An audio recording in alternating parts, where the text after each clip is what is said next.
امریکہ کی جو تاریخ ہے پاکستان کے ساتھ ریلیشن شپ کی، ایسی حیرت انگیز تاریخ ہے. پاکستان کو ہمیشہ انہوں نے اپنے مقصد کے لیے استعمال کیا، اور جب وہ مقصد نکل گیا تو وہ انہوں نے آنکھیں پھیر لی. جیو پالیٹکس تبدیل ہو رہی ہے.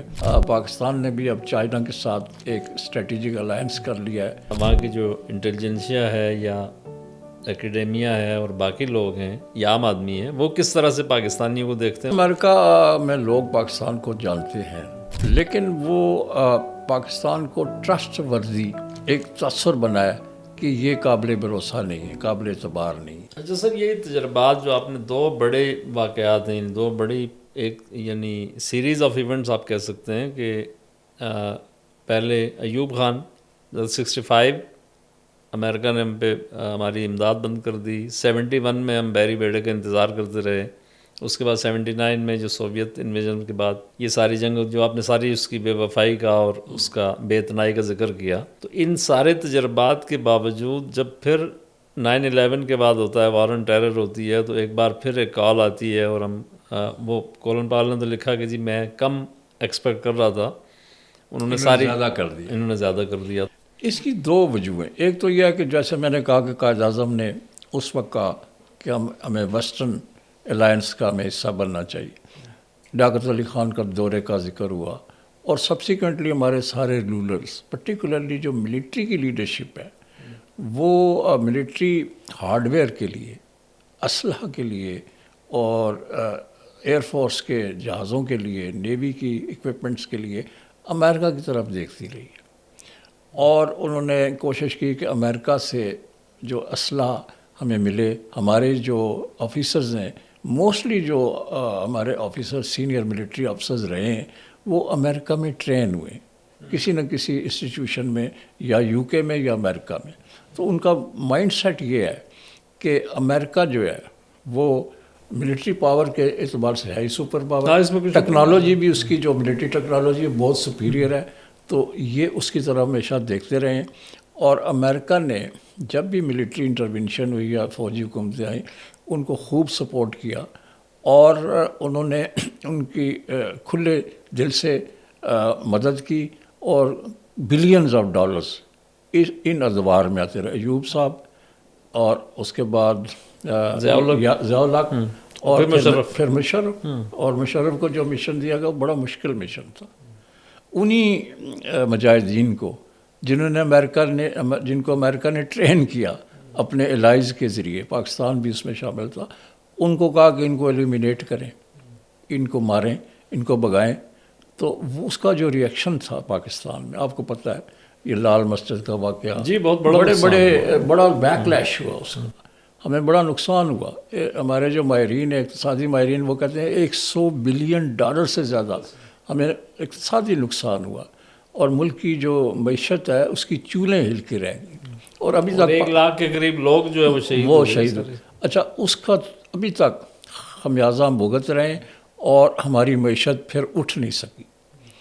یہ وہ نقصانات ہیں جو امریکہ کے ساتھ الائنس کی وجہ سے ہمیں نقصان اٹھانے پڑے، وہ یہ ہیں. لیکن امریکہ نے کبھی اس کا خیال نہیں کیا.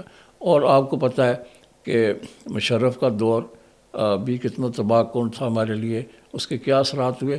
اور اور ہمیں انہوں نے نان نیٹو الائی کا خطاب بھی دیا، یہ ٹائٹل. لیکن ہی ان کو موقع ملا بائیڈن کے بعد، تو انہوں نے فوراً امریکہ نے اور نیٹو نے اپنی فوجیں بھگا کے لے گئے، اور افغانستان کو اب طالبان کے حوالے کر دیا ہے، اور پاکستان کو وہ بھول رہے ہیں. بلکہ انہوں نے یہ کہا کہ جی آپ نے ڈبل گیم ہمارے ساتھ کیا، اور آپ نے ہمیں جو شکست کا بڑا سبب جو ہے وہ پاکستان کو وہ بلیم کرتے ہیں کہ جی آپ نے ہمارے ساتھ سنسیئرلی کام نہیں کیا. You are not with us, you are playing on both sides of the wicket. یہ کہتے دونوں طرف آپ تھے.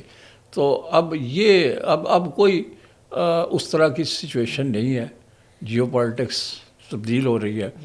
پاکستان نے بھی اب چائنا کے ساتھ ایک اسٹریٹجک الائنس کر لیا ہے، اور چائنا بڑا سنسیئرلی ہمارے ساتھ کام کر رہا ہے.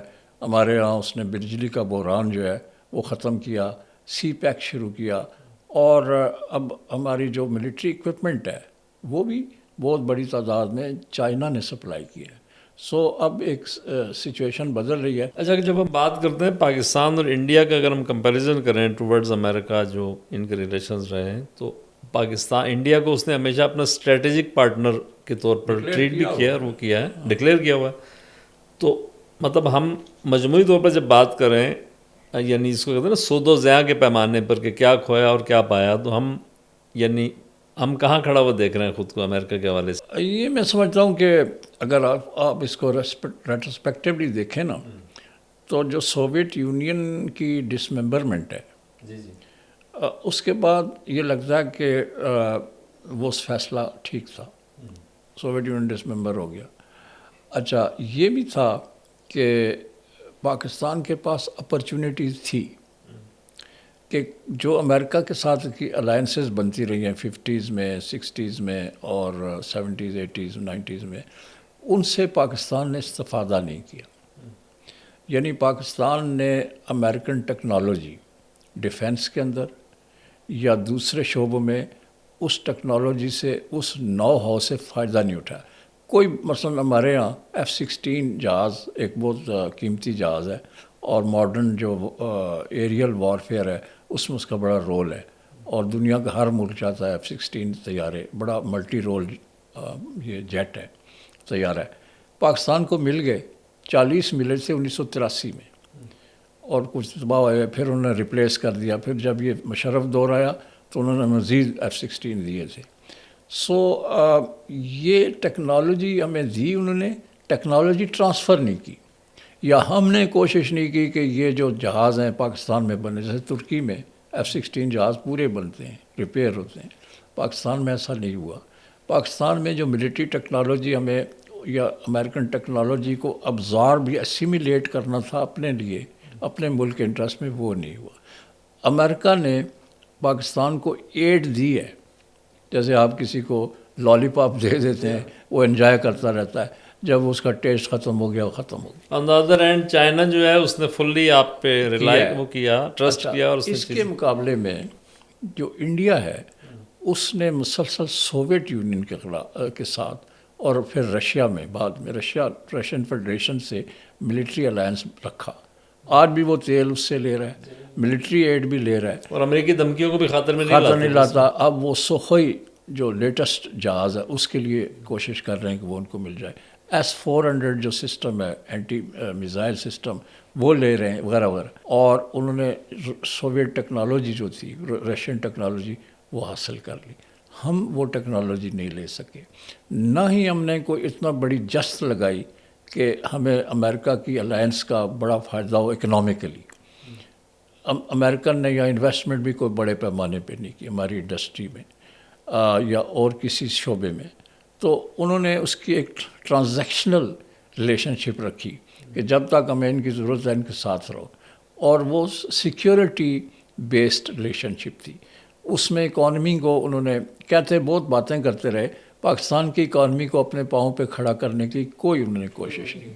سو یہ ہمارے لیے اس میں سبق یہ ہے، انہوں نے بھی کوشش نہیں کی اور ہم نے بھی کوئی دلچسپی نہیں لی، اور کوئی ہماری لیڈرشپ اس پوزیشن میں نہیں تھی، یا انہوں نے سوچا نہیں کہ امریکہ کے ساتھ جو الائنس ہے، امریکہ کے ساتھ مل کر جو ہم جنگیں لڑ رہے ہیں اور اپنا نقصان کر رہے ہیں، اس کا ہمیں کیا فائدہ at the end of the day. So اب میں سمجھتا ہوں کہ اگر ہم دیکھیں ماضی کی طرف تو ہم نے بڑا نقصان کیا، لیکن اس کے مقابلے میں فائدہ اتنا نہیں ہوا. پاکستان میں بے روزگاری ہے، معیشت جو ہے زبوں حال ہے، ہم IMF کے قرضوں سے اور ورلڈ بینک کے قرضوں سے اپنی معیشت چلا رہے ہیں. تو پاکستان کو اکنامیکلی اینڈ ملیٹریلی اپنے پاؤں پہ کھڑا کرنے کے لیے امریکہ نے کوئی بڑی کوشش نہیں کی. جاوید صاحب، آپ نے بینگ اے جرنلسٹ امریکہ کے کئی دورے کیے ہیں، تو ایک عام امریکی جو ہے وہ، یا وہاں کی جو انٹیلیجنسیا ہے یا اکیڈیمیا ہے اور باقی لوگ ہیں یا عام آدمی ہیں، وہ کس طرح سے پاکستانیوں کو دیکھتے ہیں اور پاکستان کے بارے میں کتنی معلومات وہ رکھتے ہیں؟ عام طور پہ کہا جاتا ہے کہ امریکی جو ہیں وہ لا علم ہوتے ہیں باقی دنیا کی، ان کو نہ پرواہ ہوتی ہے اور نہ معلومات اس طرح سے ہوتی ہے.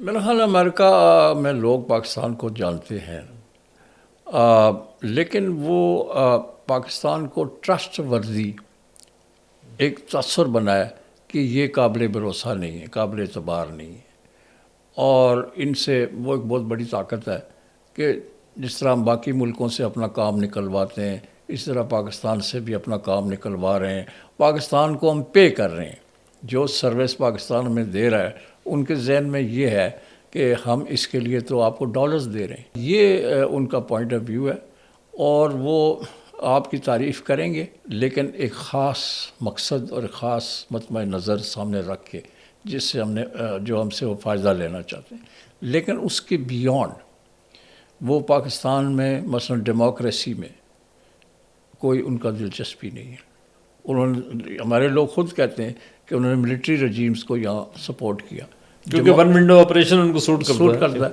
اب ڈیموکریٹک انسٹیٹیوشن جو ہیں جن میں سیاسی جماعتیں، ان کی ٹریننگ، ان کو ڈیموکریٹائز کرنا اور پارلیمنٹ کو اسٹرینتھن کرنا، ڈیموکریٹک ویلیوز کو اسٹرینتھن کرنا، سول رائٹس جو ہیں ان کی لیے کام کرنے کی ان کی کوئی، وہ ایک بیان دے دیتے ہیں اسٹیٹ ڈپارٹمنٹ والے کہ پاکستان میں یہ جمہوریت اور آئین اور یہ چیزیں ان کی ضرورت ہے، پاکستان کو اس طرف کرنا چاہیے، کام کرنا چاہیے، لیکن پریکٹیکلی ہماری ڈیموکریسی کو اسٹرینتھن کرنے کے لیے یا سویلین گورنمنٹس کو اسٹرینتھن کرنے کے لیے امریکہ نے کوئی سیریس ایفرٹ نہیں کی۔ تو مورل آف دی اسٹوری یہ ہے کہ ہمیں اپنے پاؤں پہ کھڑا ہونا ہے، اور ابھی جو یہ کہتے ہیں کہ ہم دونوں طاقتوں سے، چائنا سے بھی اور امریکہ سے اچھے تعلقات رکھنا چاہتے ہیں، تو بالکل امریکہ سے اس کی جو ٹیکنالوجی ہے، جو علم ہے، جو ریسرچ وہاں ہو رہی ہے، ان کی یونیورسٹیاں ہیں، تعلیمی ادارے ہیں، ان سے استفادہ کرنا چاہیے، اور جو ہماری نئی جنریشن آ رہی ہے اس کو ٹریننگ دلوانی چاہیے امریکہ میں، اگر وہ بہت سارے ہمارے لوگ پڑھ بھی رہے ہیں، اور مزید لوگ جائیں وہاں پہ، جو U S funded educational programme ہے، بڑا اچھا ہے، لیکن ہمیں اس کو ایکسپینڈ کرنا چاہیے۔ میرے خیال میں امریکن یونیورسٹیوں اور ہائر لرننگ کے جو انسٹیٹیوشن ہیں ان کے اور پاکستان کے یونیورسٹیوں کے درمیان الائنسز بننے چاہیے، ایک کولیبریشن ہونی چاہیے تاکہ ہم ان سے استفادہ کر سکیں۔ اب مجھے نہیں لگ رہا کہ کوئی ایسا جیو پولیٹیکل جو لینڈسکیپ ہے انٹرنیشنل، اس میں اس طرح کی کوئی اپرچونٹی ہوگی جس طرح کے ماضی میں ہو چکی ہے، جس سے ہم فائدہ نہیں اٹھا سکے۔ ہمیں اپنے نیشنل انٹرسٹ کے تحت اب فیصلے کرنے ہیں۔ امریکہ کے ساتھ الائنسز ہم نے کر کے دیکھ لی ہیں، اس سے ہم استفادہ نہیں کر سکے، اور اب شاید ہمیں ایسا موقع نہ ملے، لہذا اب ہم اپنے پاؤں پہ کھڑا ہونا چاہیے۔ We should stand on our own feet, self reliance کی طرف جانا چاہیے، پاکستان کو اسٹرانگ کرنا چاہیے، اور اگر چائنا سے اسٹرینتھ ملتی ہے اس سے لینی چاہیے، اگر امریکہ سے ہمیں کچھ مزید مل سکتا ہے تو امریکہ سے بھی ہمیں تعلقات رکھنے چاہیے، اور ماضی میں جو ہم نے اگنور کیا، ماضی میں جن چیزوں کو نظر انداز کیا، اب ویسی غلطیاں نہیں ہونی چاہیے۔ بہت شکریہ سر، آپ نے بہت انسائٹ فل ڈسکشن کی اور بہت اہم معلومات دیں، تو ہم امید یہ کر سکتے ہیں کہ آگے چل کر شاید ہم یعنی فرینڈز اور ماسٹرز کے درمیان کی کوئی چیز ہو، ایسی پالیسی اختیار کریں کہ ہم اپنے مفادات کا تحفظ کر سکیں، اور ایک رسپیکٹفل وے میں اگر ہم امداد بھی لیتے ہیں تو وہ یعنی اس طرح سے ہو کہ وہ اپنی معیشت کو پیش نظر رکھتے ہوئے اور اس کو اسٹرینتھن کرنے کے لیے ہم معاملات کو آگے بڑھا سکیں۔ بہت شکریہ۔